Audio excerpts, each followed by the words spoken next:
Hello, everyone. I'm your host, Luke, and today I'm going over the alien abduction of Peter Khoury. Peter Khoury was born in Lebanon in 1964 and moved to Australia in 1973. There he met his future wife, Vivian, at school in 1981. Peter and Vivian were married in the 1990 and now have two children. They live in Sydney, and Peter works in the building trades and has owned his own business in cement rendering. Peter and Vivian had their first UFO experience in 1988 with the simple sighting of unusual moving lights. But in July of that year, Peter had a deeply disturbing contact experience that he says changed his life.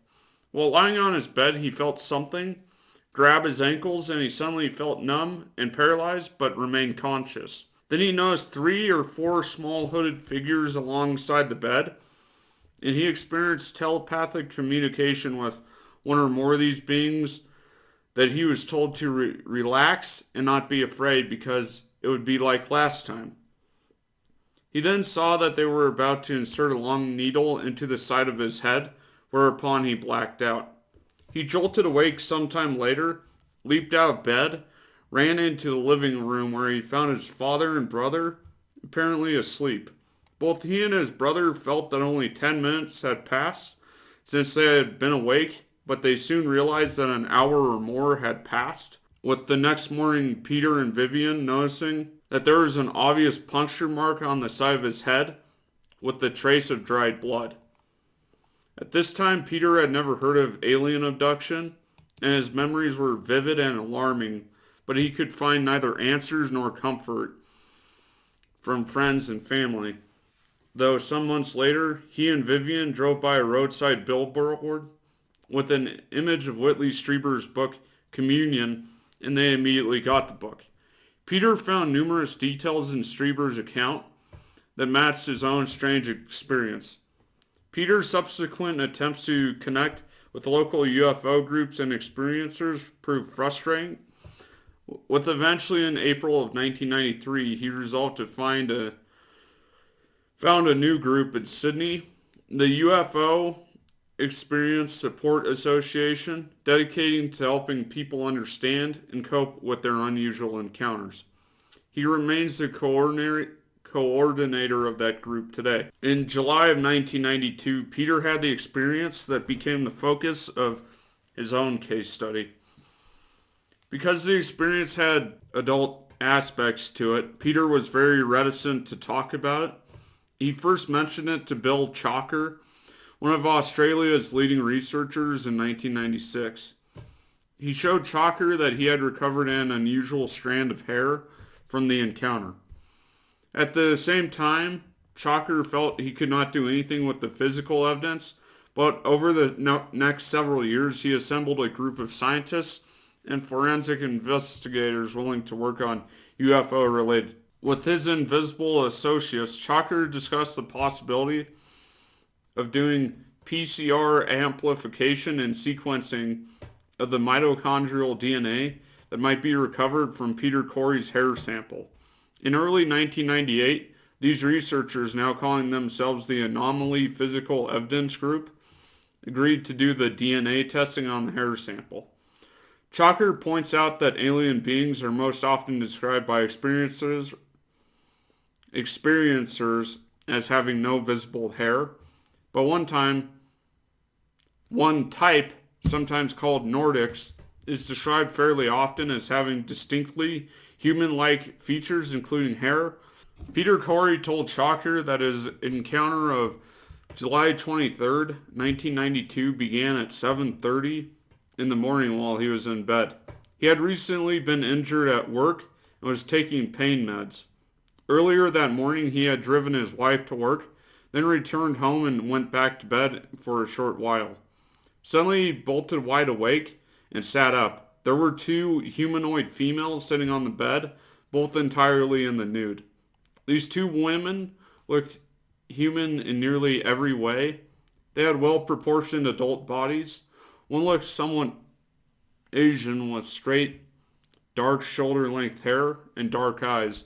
The other looked perhaps Scandinavian, with light-colored eyes and long blonde hair that fell halfway down her back. Her hair was especially notable to Peter Khoury. I had never seen a hairstyle like that. It was curled in something like Farrah Fawcett, but to an extreme. It just looked really exotic in a way, he told T'Chaka.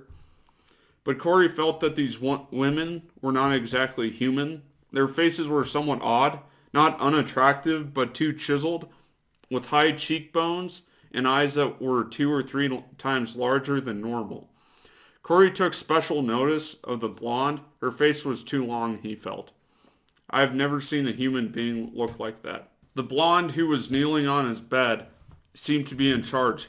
Khoury thought she was communicating telepathically with the dark-haired woman who was sitting with her legs partly folded under her, and there was something stiff, almost blank, in the expressions of the women, Khoury thought.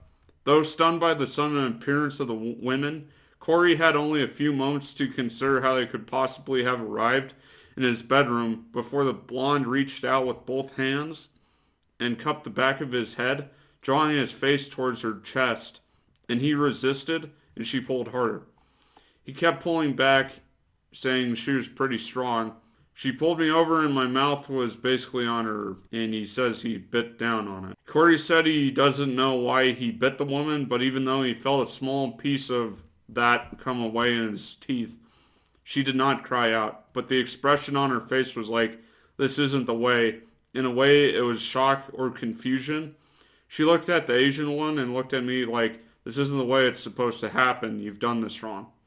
Involuntarily, Khoury swallowed the small fragment in his mouth and it caught in his throat, and he went into a coughing fit, and suddenly the 2 women simply disappeared. Once he realized that they were gone, he tried to clear his throat by drinking water, and it didn't work. Then he had an urge to go to the bathroom, and he realized that his male part was very painful. Felt very painful. Standing in the bathroom, he pulled back and found 2 thin blonde strands of hair wrapped around it.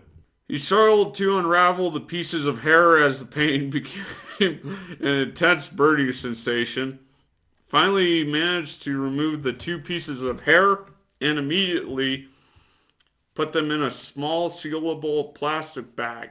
The reason I did that was because I knew that there was no way at all that a hair that size and wrapped around the way it should have been there. Thinking of those women, the thing in his throat, the hair, something bizarre had just happened. The thing in Khoury's throat stayed there for 3 days. He coughed constantly.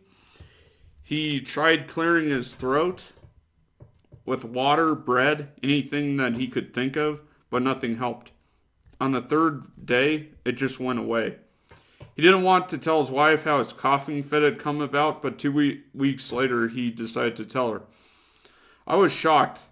She accepted it better than he did. The pieces of hair carefully stored away since the encounter became the subject of the first openly reported scientific DNA test on a possible abduction-related sample. The blonde hairs were extremely thin and almost clear in color.